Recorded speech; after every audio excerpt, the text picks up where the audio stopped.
When Kunti was just 14 years of age and she pleased Durvasa and he gave her the mantra that she can call any god that she wants, she just wanted to cry it out. She went out and looked, the sun was coming up gloriously and she said, "I want the sun god." The sun god came and impregnated her and she bore a child. And being an unwed mother of 14 years of age, she did not know how to face the social situation, so she put this child in a wooden box and let him float in the river.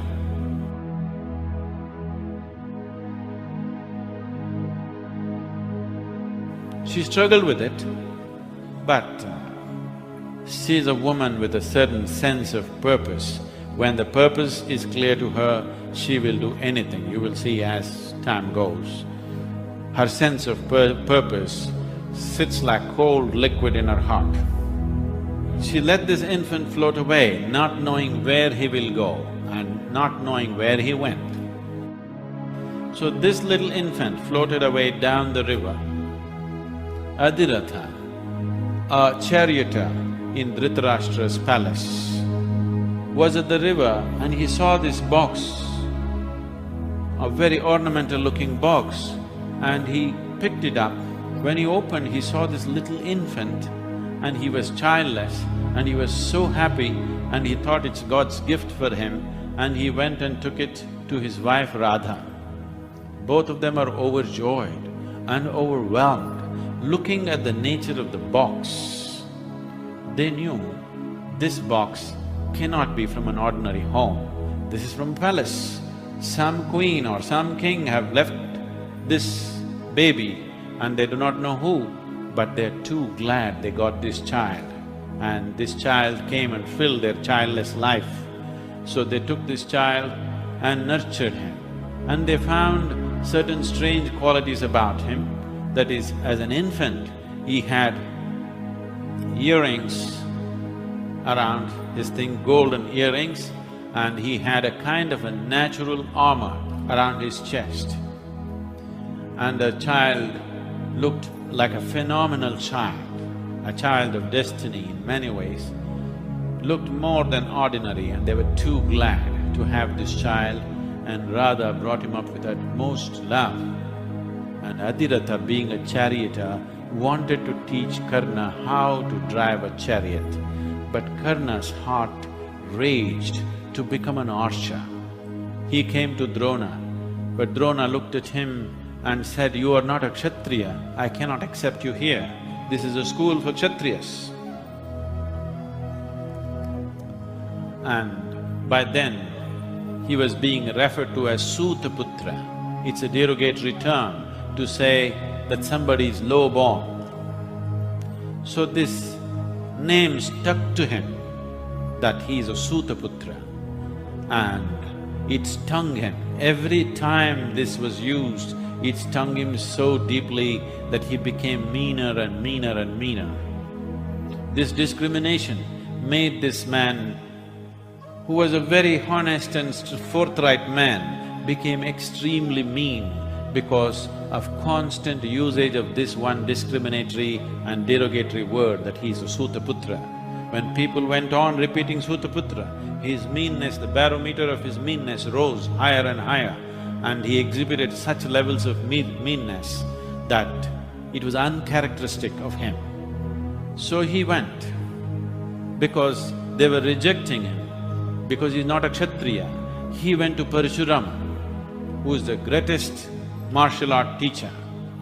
When I say martial arts, don't think only hand combat, they were teaching every kind, particularly archery. Karna wants to become a great archer too. He went to Parashurama and he knew Parashurama will not accept anybody if they are Kshatriyas or anything, he will accept only Brahmanas. So he wore a sacred thread, a fake thread, and he went in his eagerness to learn. He went and told Parashurama, "I am a Brahmana." Parashurama took him as a disciple and taught him everything. Karna learned everything super fast because of his natural skill and competence. And Parashurama was heavily pleased with his disciple. He had not seen another disciple who learned things so fast. He gave him everything that he knew. And Parashurama had turned old. He has lived through generations of people. And in the afternoon, when they were training in the forest, he felt tired and faint. He said, "I want to lie down." So when the Guru went to lie down, Karna went, sat down and gave him his lap. And Parashurama put his head on Karna's lap and napped in the afternoon. In the forest, a boring worm crawled up to Karna's thigh and started boring into his thigh, in the inside of his thigh where he could not put his hand and remove it, unless he disturbed his guru's sleep. Parashurama was napping, an old man, snoring and sleeping, but this worm kept boring into his thigh and he was in extraordinary pain, but he held on and he just sat because he did not want to disturb Parashurama's sleep. He simply sat there and he bled. The blood slowly touched Parashurama's ears and the dampness of it woke him up. He woke up and he saw he was full of blood. "Whose blood is this?" he asked. Karna said, "It is my blood, not yours, it is me." What happened, he saw. There was a wide open wound. The boring worm had bored into his thigh muscle, but this boy was just sitting there unmoving. Parashuram looked at him and said, "You cannot be a Brahmana, because if you were a Brahmana, you would have screamed. For mosquito bites, you would scream. You must be a Kshatriya. To take this kind of wound and not even wince, not even move a little bit, you must be a Kshatriya. Have you lied to me? You are not a Brahmana." He said, "Please don't be angry with me. Yes, I am not a Brahmana." And Parashurama flew into a rage, "You idiot! You think you can come here, wear a sacred thread falsely and deceive me into getting all this out of me? And here is my curse." Karna begged, "Please, I am not a Kshatriya also. I am a Sutraputra, I am not a Brahmana, that's true. It's only half a lie." Parashurama was not listening to any of these things. The moment he saw the wound, he rightly presumed that he is a Kshatriya. And he said, "You have deceived me. You will enjoy what I have taught you, but when it really matters, you will forget the mantras that you need, and that will be your end." Karna fell at his feet and begged, "Please don't do this, I am not a Kshatriya and I had no intention of deceiving you. It is just that I have been dying to learn and nobody is willing to teach me. You are the only one who would allow a non-Kshatriya to learn. Please." Then Bhargava's or Parashurama's temperatures came down and he said, "Okay, but still you lied. You shouldn't have lied. You should have explained. You should have debated with me. You shouldn't have lied to me. So I cannot take back my curse. But I see your longing is not for archery, your longing is not for kingdoms, your longing is not for power, your longing is just for glory and you shall have it. People will always remember you as a glorious warrior, but you will neither have power nor kingdom, nor will you be known as the greatest archer, but your glory will live for always because that's all you're longing for." So with this curse on him, Karna wanders on, despondent, happy that he's received all this, happy with his own talent, but where to find expression? Unless you're a Kshatriya, you're not going to enter into a battle, you're not going to enter into a competition. You can shoot anything blind, but you can't show off, because what you're seeking is glory, and glory is still not possible for you. Despondent, came and sat, walked down south, sat on the seashore, somewhere in the present state of Orissa, somewhere near Konark. It is in his memory, and considering this is why the Konark temple, the sun temple, was built.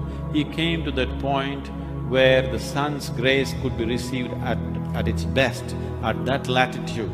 He came near Konark and went into sadhana, an austerity, where he sat in meditation for long hours, for days on end. There was nothing to eat, but he sat hungry. When he got very hungry, he just caught a few crabs and ate them, which only increased his hunger, not decreased. It nourished him, but his hunger grew. After a few weeks of sadhana, his hunger was bigger than anything else. In that state, he felt in the bushes an animal moved, and he thought it must be a deer, and he took his bow and arrow and shot it blindly. And he heard the arrow found its mark. He thought, with a rich venison or the deer meat, he is going to quench his hunger. He came there, and to horror he found it was a cow. Killing a cow was considered the worst thing that an Arya could do. And he was horrified that he killed a cow. So he looked at the cow looked at him with soft, gentle eyes for the last time and closed. It tormented him. He was just distraught, he did not know what to do. At that time, a Brahmana came, he looked at the cow and wailed. He said, "You have killed my cow." And he said, "May you be cursed, you look like a warrior. May you be cursed when you are in battle.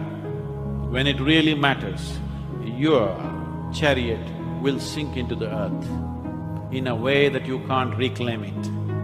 And you will be killed when you're helpless, as you killed a helpless cow." Karna fell at his feet and begged, "Please, I was too hungry. I did not know it's a cow. I killed it unknowingly. If you want, I will give you 100 cows. Brahmana said, "This is not an animal for me. This was dearer to me than my daughter. And you're telling me you will give me 100 daughters to replace my daughter? You will be cursed more for this, for having insulted me, that you think you can replace my child with another. Your curse is confirmed with double curse." Karna wandered on, not knowing where to go. He could shoot a speck of dust with his arrows, but what to do? He is not a Kshatriya, nobody will take him into your battle, he can't get into your contest. He wandered on, and the Pandavas and Kauravas came to a graduation ceremony of their martial arts, and they were having kind of a display. But between the Pandavas and Kauravas, it is not a display, it's a competition unto death. So the display started, various things happened. Obviously Bhima and Duryodhana fought till they were exhausted, nobody able to beat each other. Everybody displayed their thing, and the final event is Arjuna's event, because his archery has gained magical dimensions. Archery and occult was seriously married in those times. So he used his occult weaponry and created mountains. He created Himalayas in the stadium. People were awestruck that snow-clad mountains stood up like this and disappeared. He created oceans, he created wind, he created desert, he created this, forest, and whatever they wanted. Out of occult powers, he just created this, and he just burrowed himself into the desert and came out of a mountain. He jumped into an ocean and came out of a cave. Like this, he displayed his art, nobody else to match him, and he was enjoying the attention. And people were awestruck that somebody could do such magical things. When all this was happening, a golden warrior strolled into the stadium. He's very demeanor. and his bearing was such, people held their breath and watched him. Okay, who is he? Is this a surprise? And it was a surprise because nobody knew who he is. Karna walked into the stadium. He kind of gate crashed into the display because he's been dying to display his capabilities and there's no place for him. Then he said, "Oh Arjuna, when there is no competition, being a winner doesn't mean anything. You run your own 100 meters in your house and say, I'm the champion, I'm the champion. It's no good. When you run with the best in the world, that's competition, isn't it? So he said, oh Arjuna, winning a competition when there are no competitors is not victory. And without another word, he started displaying his occult and archery. And everything was way better than what Arjuna did. His mountains were taller, oceans were bigger, winds were stronger, forests were thicker, everything. His occult was better than Arjuna's, his archery was way better than Arjuna's. So when Duryodhana saw there is an archer for taking, because Duryodhana's biggest concern is, among his brothers, there is no archer. He is confident one day he will beat Bhima.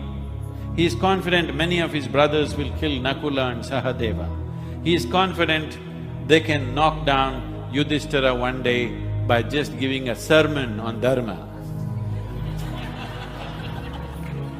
But he is only worried about Arjuna because there is no archer to match him. When he saw Karna and his competence, he immediately grabbed him. He said, when Karna came and he showed all this, Arjuna interfered and said, this man is not a Kshatriya, who is he? Whose son are you? How dare you walk into this competition? Bhima stood up and said, whose son are you? Reveal this. Now, a great archer who is better than Arjuna suddenly shrank in confidence. When they asked, who is your father? He said, my father is Adhiratha. Then they said, oh, you're a Sutaputra and you have entered this stadium, just leave. This is for Kshatriyas. Then Duryodhana saw the greatest opportunity in his life is sitting right in front of him and he is not going to let it pass by. He said, no way. He stood up and pleaded on behalf of Karna to the king. He said, oh father, how can this happen? In the Shastras say there are three ways a man can become a king.